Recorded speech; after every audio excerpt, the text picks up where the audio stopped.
পালা, দৌড়ে পালা। হরমুজের উত্তাল জলে ভেসে আসা এই হুঙ্কার মুহূর্তেই বদলে দিল পুরো পরিস্থিতি। কয়েক সেকেন্ডের মধ্যেই যা ঘটল সেটাকে অনেকেই বলছেন মার্কিন নৌ ইতিহাসের সবচেয়ে বড় অপমানজনক দৃশ্যগুলোর একটি। কারণ বিশ্বের সবচেয়ে শক্তিশালী নৌবাহিনীর একটি ডেস্ট্রয়ারকে সবার সামনে পিছু হটতে দেখা গেল। আর সেই দৃশ্য এখন দাবানলের মতো ছড়িয়ে পড়ছে আন্তর্জাতিক অঙ্গনে। স্নায়ুযুদ্ধের দিনগুলো ফিরে এসেছে কি নতুন কোনো রূপে? এই প্রশ্নটা এখন প্রতিটি সামরিক ও কূটনৈতিক পর্যবেক্ষকের মনে ঘুরপাক খাচ্ছে। হরমুজ প্রণালীর সংকীর্ণ জলপথে তখন পরিস্থিতি ছিল অস্বাভাবিক রকমের উত্তেজনাপূর্ণ, যেন একটা সুতোর উপর ঝুলছে পুরো বিশ্বের শান্তি। মার্কিন সেনাবাহিনীর অত্যাধুনিক একটি আর্লি বার্ক শ্রেণীর ডেস্ট্রয়ার সেই গভীর ও অন্ধকার জলরাশি চিরে ধীরে ধীরে অগ্রসর হচ্ছিল। বিশ্লেষকদের ভাষ্য অনুযায়ী এর উদ্দেশ্য ছিল একেবারে পরিষ্কার: ইরানের ওপর এক অদৃশ্য চাপের পাহাড় নামিয়ে দেওয়া এবং বোঝানো যে দশকের পর দশক ধরে এই অঞ্চলে যুক্তরাষ্ট্রের আধিপত্য একেবারে অটুট, অকাট্য। জাহাজটির প্রতিটি ইঞ্জিনের শব্দ যেন বার্তা দিচ্ছিল ক্ষমতার। কিন্তু কয়েক মিনিটের মধ্যেই দৃশ্যপট সম্পূর্ণ বদলে যায় এমন এক নাটকীয়তায় যা কেউ কল্পনাও করতে পারেনি। সাগরের বুক চিরে হঠাৎ চারদিক থেকে এগিয়ে আসতে শুরু করে অসংখ্য দ্রুতগামী স্পিডবোট। মুহূর্তের মধ্যেই শান্ত সমুদ্রের বুকে যেন এক অদৃশ্য ঝড় বইতে শুরু করলো। পরে দাবি করা হলো এগুলো ছিল ইরানের রেভলিউশনারি গার্ড নেভির বিশেষ কমব্যাট ইউনিট, যাদের প্রতিটি মুভমেন্ট ছিল এক অদ্ভুত স্নায়ু শীতলতা। সংখ্যাটা ছিল প্রায় 80 থেকে 100। হ্যাঁ, আপনি ঠিকই শুনেছেন, ছোট ছোট এসব নৌযান যেন শিকারী হাঙরের দলের মতো মুহূর্তেই মার্কিন যুদ্ধজাহাজটিকে চারদিক থেকে এমনভাবে ঘিরে ফেলে যে পালানোর কোনো রাস্তাই খুঁজে পাওয়া গেল না। প্রত্যক্ষদর্শীদের মতে পুরো ঘটনাটি এত দ্রুত ঘটেছিল যে মার্কিন নৌসেনাদের প্রতিক্রিয়া জানানোর বা নিজেদের প্রতিরক্ষা ব্যবস্থা সক্রিয় করারও কোনো সময় ছিল না। একটি বিশাল হাতির সামনে লাখ লাখ পিঁপড়ার আক্রমণের মতো অবস্থা তৈরি হলো সেখানে। মার্কিন জাহাজের অত্যাধুনিক রাডার সিস্টেম তখন নিজেদের অসহায়ত্ব স্বীকার করেছে। রিপোর্ট অনুযায়ী প্রতিটি স্পিডবোটে ছিল ভয়ঙ্কর অ্যান্টিশিপ মিসাইল, মারণাস্ত্র, রকেট লঞ্চার এবং অত্যন্ত উন্নত বহনযোগ্য প্রতিরক্ষা ব্যবস্থা। আকারে ছোট হলেও এসব নৌযানের গতিবিধি ছিল অত্যন্ত সমন্বিত এবং একেবারে নিখুঁত। যে কোনো এক অদৃশ্য কমান্ডার একসাথে সবগুলোকে চালাচ্ছেন। সামরিক বিশ্লেষকেরা এখন স্বীকার করতে বাধ্য হচ্ছেন যে এত কাছাকাছি দূরত্বে এবং এতগুলো দিক থেকে একযোগে হামলা হলে পৃথিবীর যে কোনো উন্নত প্রতিরক্ষা ব্যবস্থার পক্ষেও তা ঠেকানো কেবল কঠিনই নয়, প্রায় অসম্ভব একটি কাজ হয়ে দাঁড়াতো। মার্কিন ডেস্ট্রয়ারের বিলিয়ন ডলারের প্রযুক্তি যেন মুহূর্তেই কার্যকর হওয়ার আগেই অকেজো হয়ে পড়ল। এরপরে ঘটে সেই নাটকীয় এবং শ্বাসরুদ্ধকর মুহূর্ত যা পুরো ঘটনাকে এক অন্য মাত্রায় নিয়ে যায়। মার্কিন ডেস্ট্রয়ারটির গতি হঠাৎ করেই বেড়ে যায় এবং সেটি কোনো ধরনের প্রতিরোধ ছাড়াই আন্তর্জাতিক সীমানার দিকে ঘুরে যেতে শুরু করে। ঠিক তখনই একটি স্পিডবোট থেকে মাইকে গর্জে উঠল এক ইরানি কমান্ডার। তার কণ্ঠে ছিল চ্যালেঞ্জ, ছিল দম্ভ, আর ছিল এক স্পষ্ট বার্তা যা পুরো সমুদ্রের বুকে প্রতিধ্বনিত হলো। সেই ভিডিওর অংশ এখন সামাজিক যোগাযোগ মাধ্যমে ব্যাপকভাবে ছড়িয়ে পড়েছে। সেখানে স্পষ্টভাবে শোনা যাচ্ছে সেই হুঙ্কার। অনেকেই মনে করছেন শুধু সামরিক লড়াই নয়, এটা ছিল মনস্তাত্ত্বিক যুদ্ধেরও এক বড় এবং নিখুঁত উদাহরণ।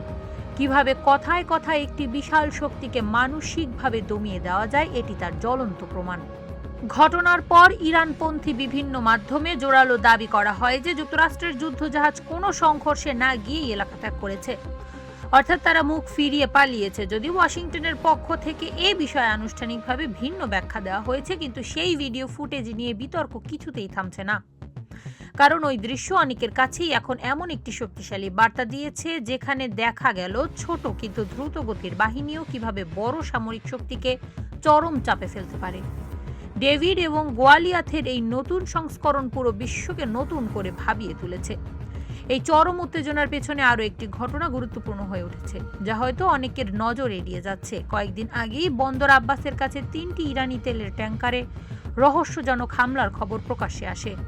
বিভিন্ন আন্তর্জাতিক পর্যবেক্ষক মনে করছেন ওই হামলা কোনো বিচ্ছিন্ন ঘটনা ছিল না, বরং এটি ছিল অত্যন্ত পরিকল্পিত এবং এর মূল উদ্দেশ্য ছিল পুরো পরিস্থিতিকে আরও অস্থিতিশীল করে তোলা। কিছু ভূ রাজনৈতিক বিশ্লেষক এমনও দাবি করেছেন যে তেহরানকে উত্তেজিত করে বড় ধরনের সংঘাত বা যুদ্ধ টেনে আনাই ছিল এর মূল লক্ষ্য, অর্থাৎ একটি ফাঁদ পাতা হয়েছিল যাতে ইরান রেগে গিয়ে কোনো ভুল পদক্ষেপ নেয়। ধারণা করা হচ্ছে সেই রহস্যজনক হামলার ঘটনার পর থেকেই ইরান তাদের সামুদ্রিক নিরাপত্তা আরও জোরদার করে।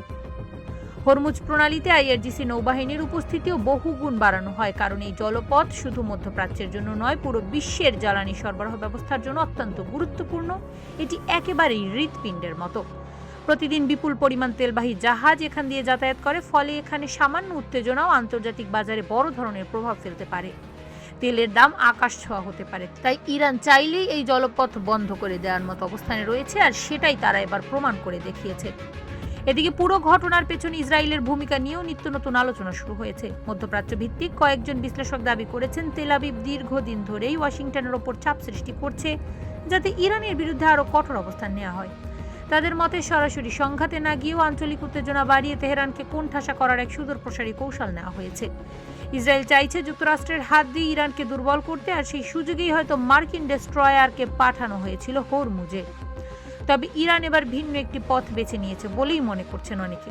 সরাসরি হামলা বা পূর্ণাঙ্গ যুদ্ধে না গিয়ে তারা এমন এক প্রতিক্রিয়া দেখিয়েছে যা সামরিক শক্তির পাশাপাশি এক প্রতীকী বার্তাও বহন করে।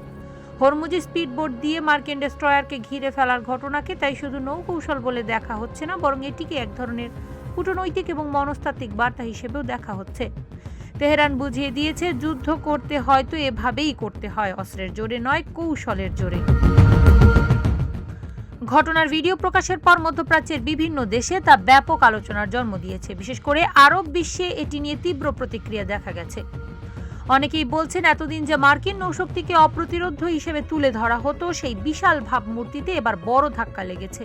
আবার অনেকে মনে করছেন এটি ছিল অত্যন্ত বিপজ্জনক এক মুখোমুখি অবস্থান, যা সামান্য ভুল সিদ্ধান্তে বা একটি বুলেটের গলদঘর্মে বড় যুদ্ধে রূপ নিতে পারে।